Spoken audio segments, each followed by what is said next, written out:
Hey everyone, welcome to this episode of Talking Microsoft, the show about all things Redmond.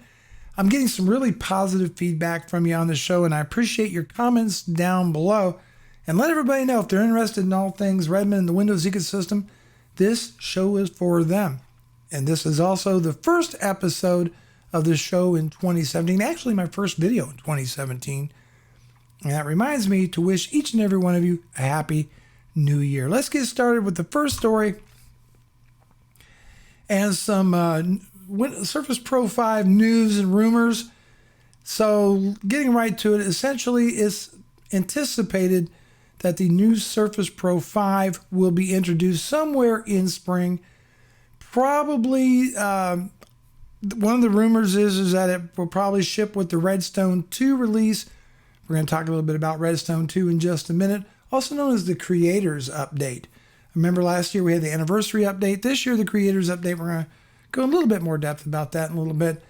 What does the future hold for this Surface Pro 5? Now there's a lot of wild rumors out there. One of them speculating that there might be a version with an ARM processor. This would not be a repeat of Windows RT because Microsoft recently demonstrated full Windows 10 running 32-bit Windows applications on a ARM CPU. Now they do this through emulation, so it doesn't run quite as fast as it would on native Intel hardware, but pretty doggone good. And that's going to lead to another story a little bit down the road in this episode of Talking Microsoft. But anyhow, back to the rumors on the Surface Pro 5. As far as pricing, it's rumored to start around $899 US and work its way up from there. There's going to be, or potentially, again, another rumor, that there's going to be some changes to the Surface Pro 5 stylus. One of them being potentially a magnetic dock for charging the stylus. Could be via a USB connection as well, USB-C. Potentially another rumor is a 4K UHD display on there, and even possibly a slightly larger version of the Surface Pro 5. Some things people are clamoring to see is longer battery life. Oh yes, let's talk about CPUs. More likely will ship with Kaby Lake CPUs as well.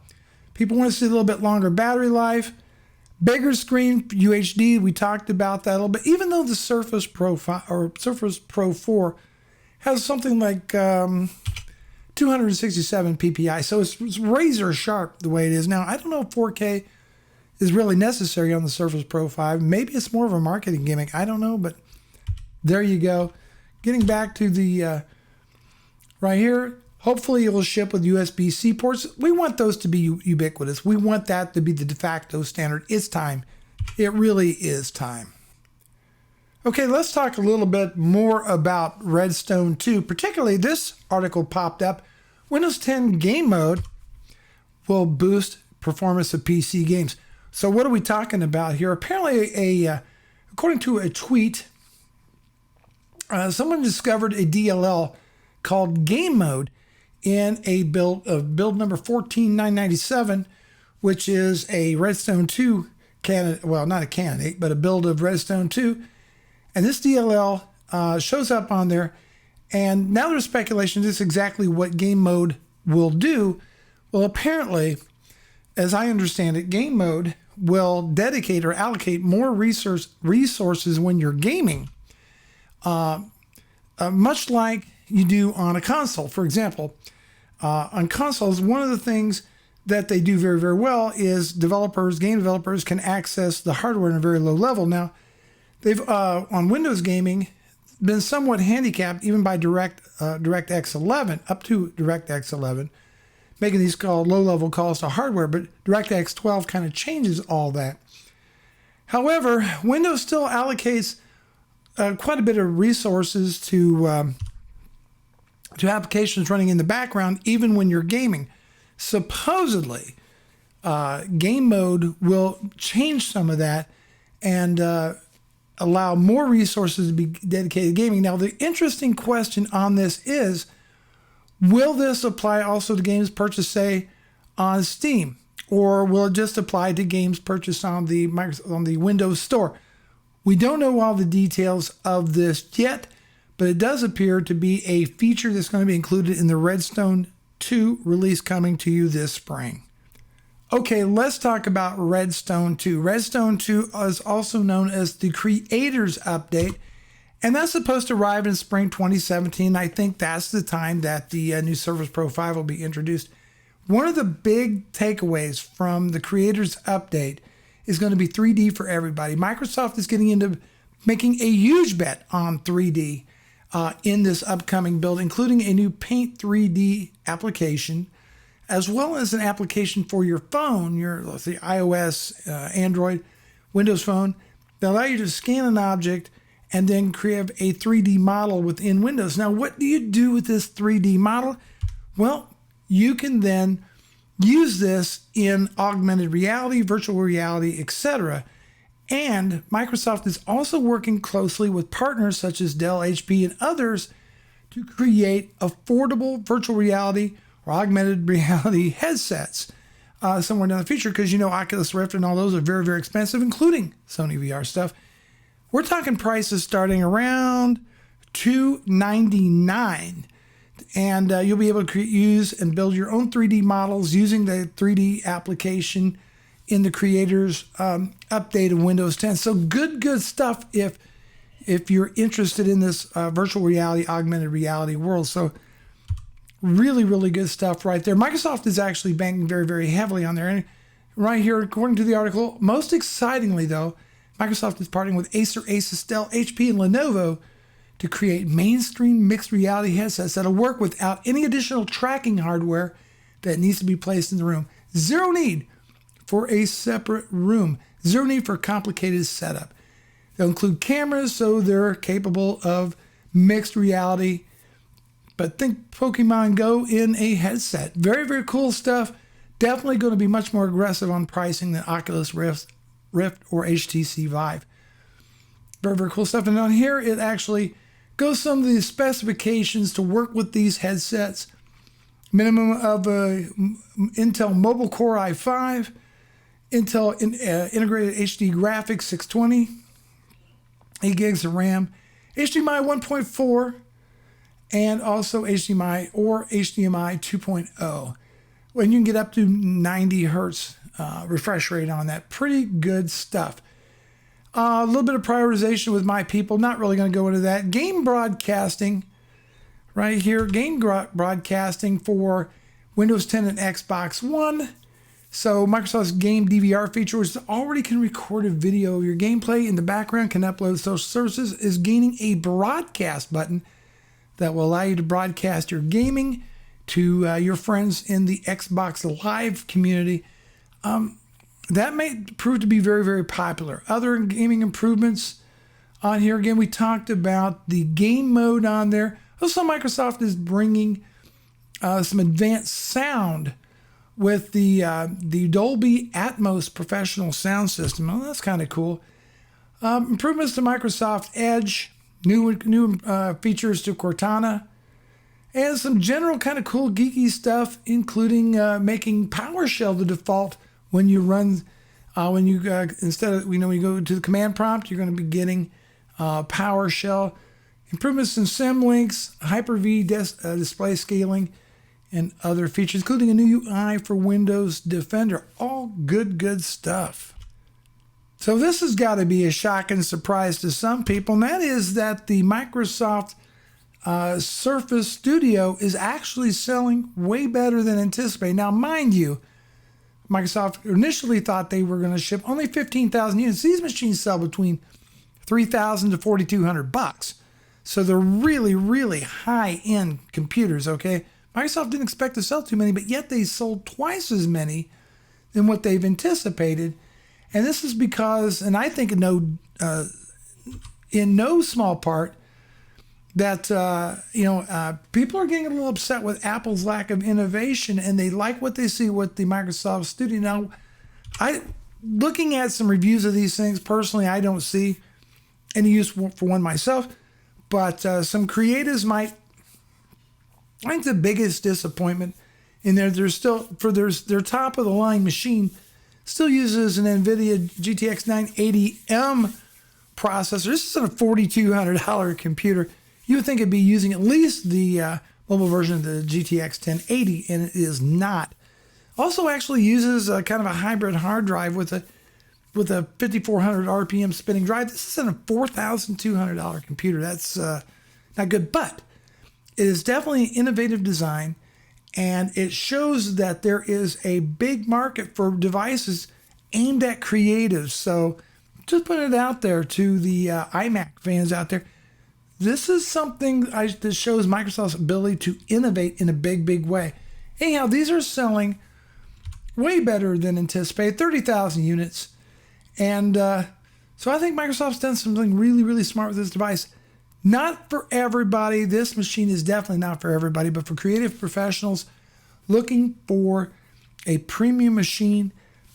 I don't think this generation, but the next one I think is really going to pop. Well, like your comments on that down below. Potential good news if you're getting a little sick and tired of how Microsoft handles updates to Windows. How many times have you went to use your computer only to find that it's updating? You go to reboot or whatever, and you get the don't shut down, Windows is running, applying updates, etc. Well, Microsoft has been for a long time wanting to make sure everybody stayed on the latest, updates with Windows software, the Windows OS, and they basically started pushing updates down your throat. Regardless of if you needed to use your computer and it was busy updating, or if updates actually broke something worse, which would be far worse, broke something you depended on. Well, now Microsoft is introducing the ability to actually postpone applying updates for up to 35 days. Now, this feature has been found only in the enterprise version of Windows. We hope to see it make it into the Windows Home and Professional versions as well. But at least Microsoft is now backing off a little bit on their stance. Now, security updates and updates to Windows Defender will still be pushed through automatically. But we're hoping to see this feature allow us at least postpone updates for up to 35 days. Now, you can't just not accept the updates. At the end of 35 days, it will happen. They won't let you go any further than that. But that's normally enough time to find out really if an update made things go sideways for Microsoft to release a fix. So good stuff. Hopefully that will make it. By the way, this is another feature being added to the Creators Update coming out next spring. As I said earlier, Microsoft was able to get a full version of Windows running on ARM, allowing you to run 32-bit applications. So watch out, Chromebooks. These Windows PCs just might eat your lunch. So here's the thing. A lot of schools, for example, maybe non-for-profits, a lot of organizations are looking for very cheap devices in order to, to do work on them. We're talking the sub $200 market. And when you start talking about Chromebooks, those tend to fill that market very, very nicely. Now, a lot of teachers don't really like having to deal with Chromebooks because of the reliance on the web, but that is the choice in that price range. However, how about machines running the Qualcomm Snapdragon CPUs, running full version of Windows and running Windows 32-bit applications in the same price range of those low-end Chromebooks? This is, in my opinion, very, very exciting stuff, and I'm glad to see it happen. This is going to open up new markets for very low-end Windows laptops to make it out onto the market. Would not be surprised to see a whole bunch of these things on the market by the end of 2017. Sub $200 laptops running and fairly powerful. These Snapdragons are actually quite snappy, and so I'm actually looking forward to that. I'm actually really, really excited about seeing these machines make it to the market.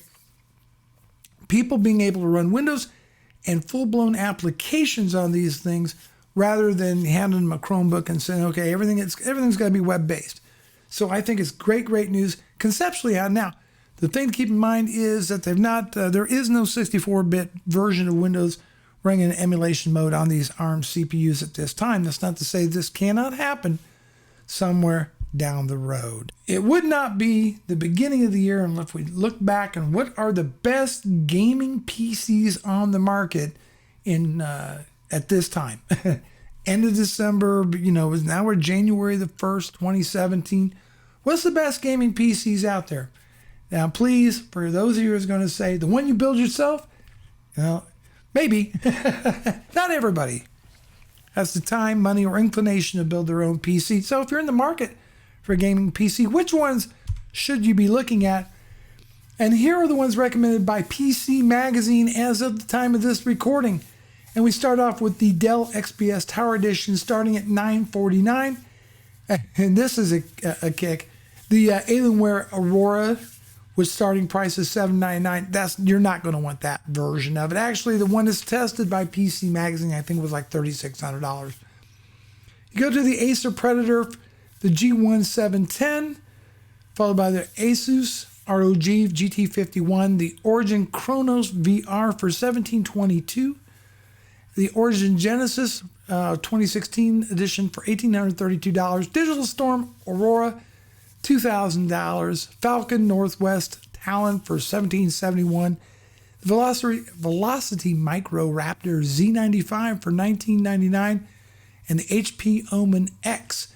And the links to these articles will be down below. There we have kind of interesting looking devices. Look at that HP Omen X, a very unusual looking case. We can go down here to the bottom of the screen. There we go. And I tell you what, those little Dell XPS towers offer pretty good value for the money. Weak power supplies, but they offer quite a bit of hardware for the price. One of those, to me, is a great way to get started. It's a good general purpose computer, like the XPS 8700. You can get a digital coupon on that. You just go to town on it. You can game on it. You can do pretty much everything. They give you a nice quad-core i7 with those. The Alienware Aurora, as I said, they $799.99. No, $3,600. By the way, if you do tech review videos on YouTube and your main PC is Alienware, people won't take you seriously. I found that out watching some other YouTubers with them. They get harassed all the time about having Alienware. Build your own machine. Look, bottom line is you're going to get a much better PC if you build your own PC. Or if you can't build your PC, there's plenty of little shops around that'll build a gaming PC for you.